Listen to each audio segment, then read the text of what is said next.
listen to Greg? Alright. We're gonna go over what Terry cars are CPAP with flow saying. That, I mean, kind of covering what if you fundamentals are. if you have never seen airwaycam.com, So if you look at all this little things, check it. large and small size The mask. best airway You know that the mask training have the adjustable, have these columns right here, down. And then of course we also have the control valve itself. That goes right in front, right? And then also, when you look at these wonderful control valve pieces, right here, this yellow piece of paper tells you exactly what you want for a flow, right? Tells you how many liters per minute to put the oxygen, and it tells you what your CPAP or PEEP setting will be in 7 liters of water. You got your handy dandy flow gauge right here, kind of based off of it and tells you where your patient's actually working.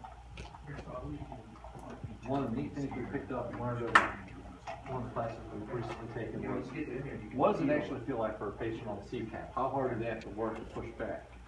We take our oxygen from here, we get it turned on. We're going to go ahead and set this to 3 centimeters of water right there for our CPAP. You just go ahead and squeeze against that back. Not too bad. You just kind of have an idea of what it feels like. So it's about, room air, what it feels like about normal pressure, bring it back. 6 centimeters, how many liters of oxygen? 6. That's right here on the tag for you. So the flow rate of 6 will give you 2 to 3 centimeters for CPAP. All right. As we turn it off, we start bumping up the pressure right there at 8. Flow at 8 liters per minute gives you right about 5. You start feeling it. It starts increasing a little bit of pressure, more pressure, right? Huh? Oh, no. Now we get it even higher. I So think you're talking about right about 6, right there. As we go up again, you start feeling even more resistance. You get even harder to push back. You gotta remember, so when those patients, you put this on, when you start turning it up, what's it gonna feel like? We're going to take it all the way up to 10 centimeters of water for you. Once you feel how I actually do it. So just think, that's on your face and you have to overcome that much pressure back to exhale. That's why one of the important things about CPAP is titrating it to effect, getting it back to where it needs to be, right? So when we're talking about the differences between a COPD or a CHFer, that's why our settings are different. A COPD does not need as much high pressure. They just need enough to help, reduce their work breathing, get some of the excessive months. 3 to 5 or 2 to 5. COPDers, asthmas, bronchitis, things like that are going to be 3 to 5. Your CHFers, flash pulmonary edema, you're talking 5 to 10. Now, sometimes some COPDers need a little bit more than 5. Sometimes 3 is just fine. Sometimes your CHFers can barely stand 5. It's about what your patient can withstand. Because the thing is, remember, if you just go ahead and put this at 10, that patient takes in that first big breath, what happens? You're going to pop a lung. And then you have the spontaneous pneumonia, right? A whole nother matter. So what we look at, then you're trying to figure out what's my patient need. You start looking to work your way. So the benefit really for this was getting it back and getting rid of those obstructive diseases. For CHFers, we're talking about alveoli recruitment.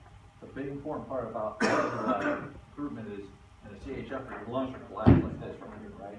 And we need them to get them reinflated. So we need them back up here like this. That works.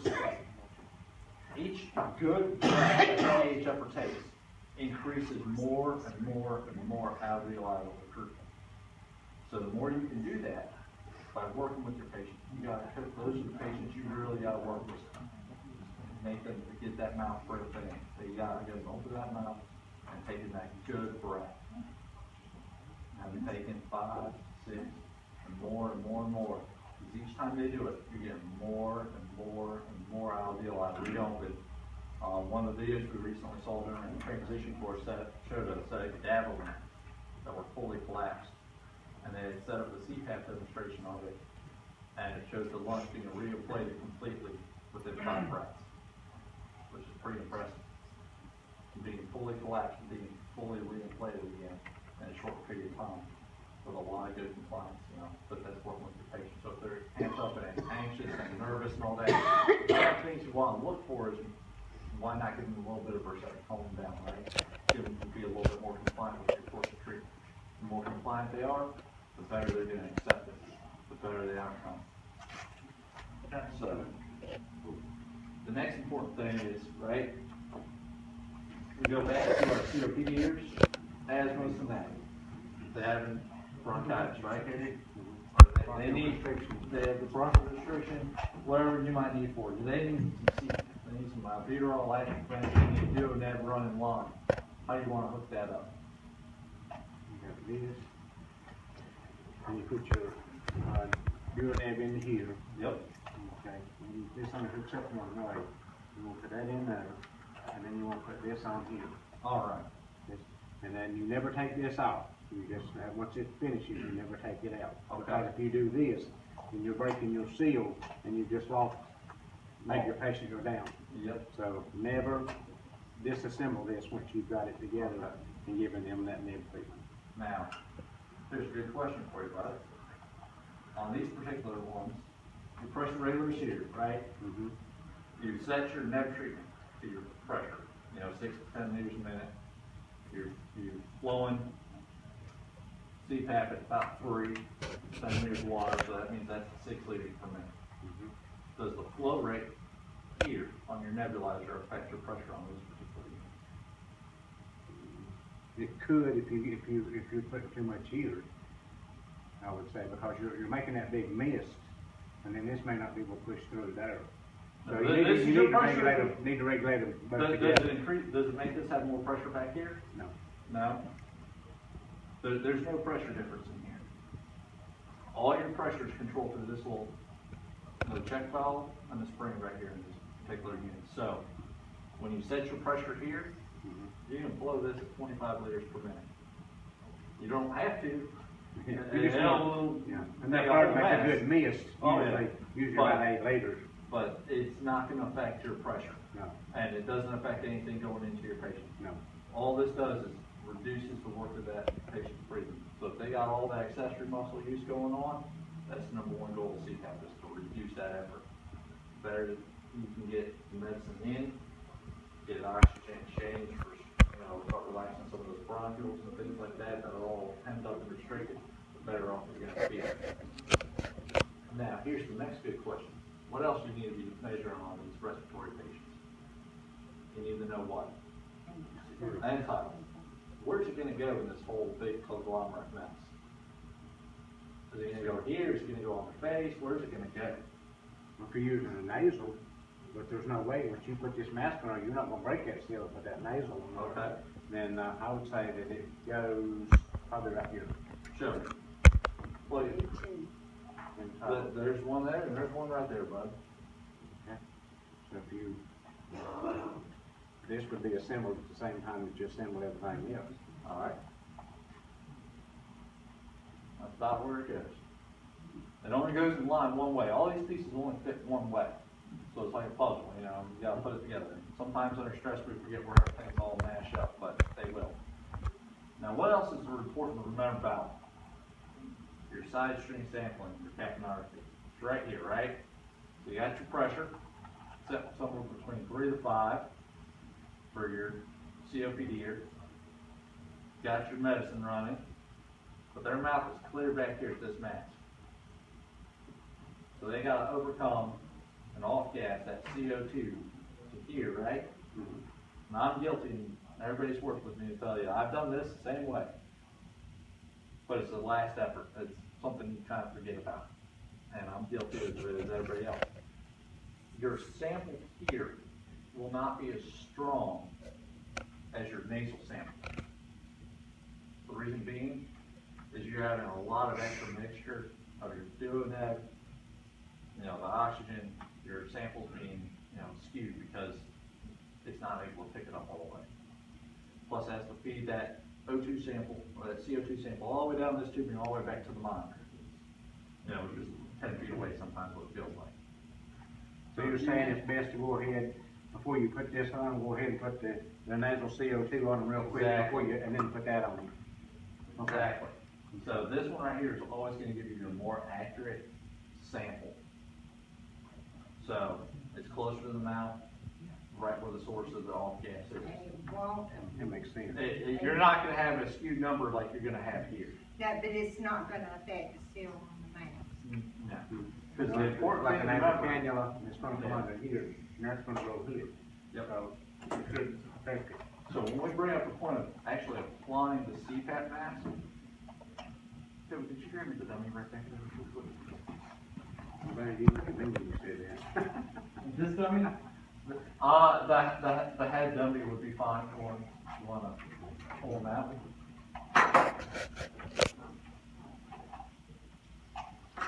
Is there a good rule of thumb? Now, I know our guy that we had, and his saturations were down in the 70s and all that, and, he was COPD.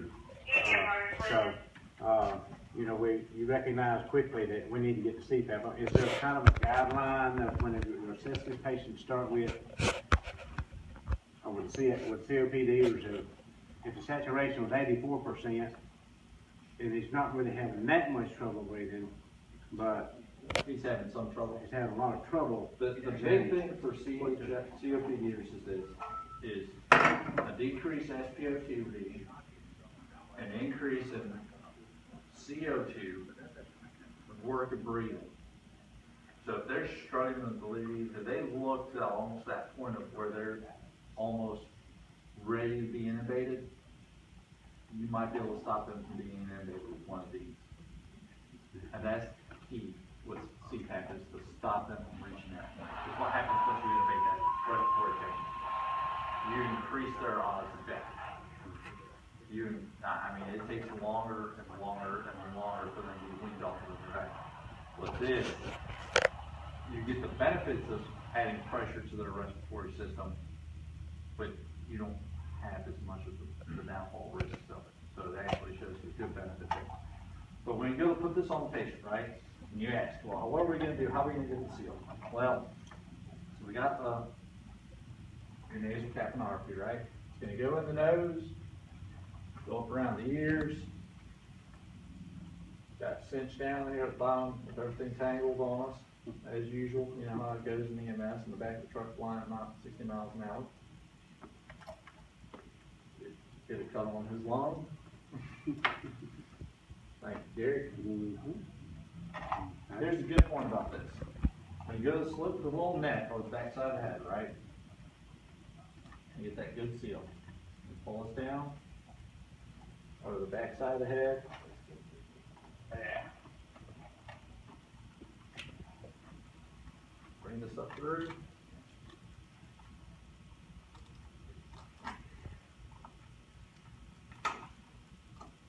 The most important thing to remember is you want it snug, but you don't want it extremely taut. You just want enough pressure to get a nice, smooth seal around the face. Comfort for the patient. If the patient tells you this mask hurts, it's too tight, loosen it. The next thing you want to do, once you get it on there, you got it flowing, right? So he's getting his medicine, he's going, he's feeling a little bit better. You just want to run your hand on the backside of the mask around. And all you're doing is checking for an air leak. Because the way this mask is designed, you see there's two different layers. There's an inner and then there's an outer. And this outer piece is real malleable. And that's what it's designed to do, is get that nice, soft, form-fitting seal to the face. And then of course you adjust the forehead piece right here, you know, up or down depending on the size of the patient's head and whatnot.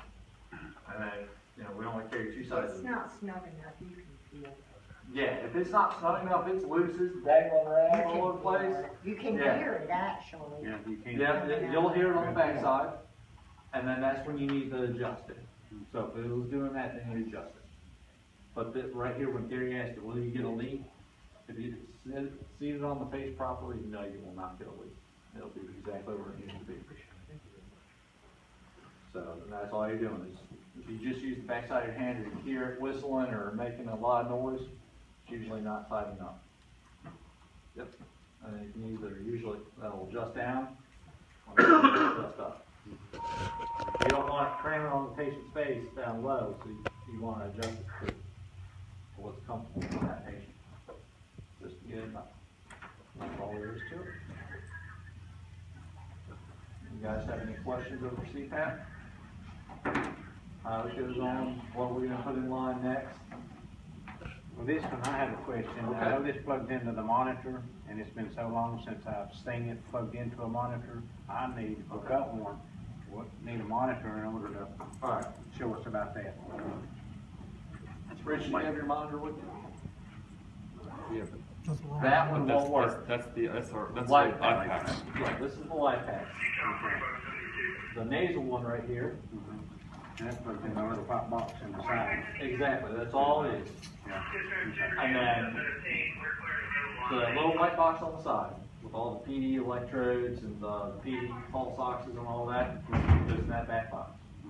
Okay, and the good range is between 35, 45?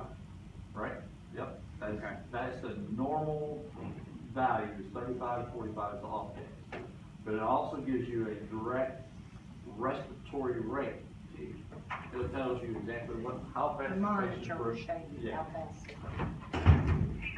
If you've got less than 35, They're not off gassing enough. They're full. okay, so try to increase it a little bit. You Okay. get them. And if it's about a 45, back off a little bit. Yep. Okay. That's the big kicker.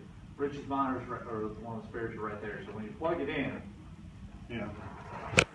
it's in that white box right there on the side. Yeah. Then you hit wave 2. Wait, we'll do. We need to, let's go through that part there and, Alright,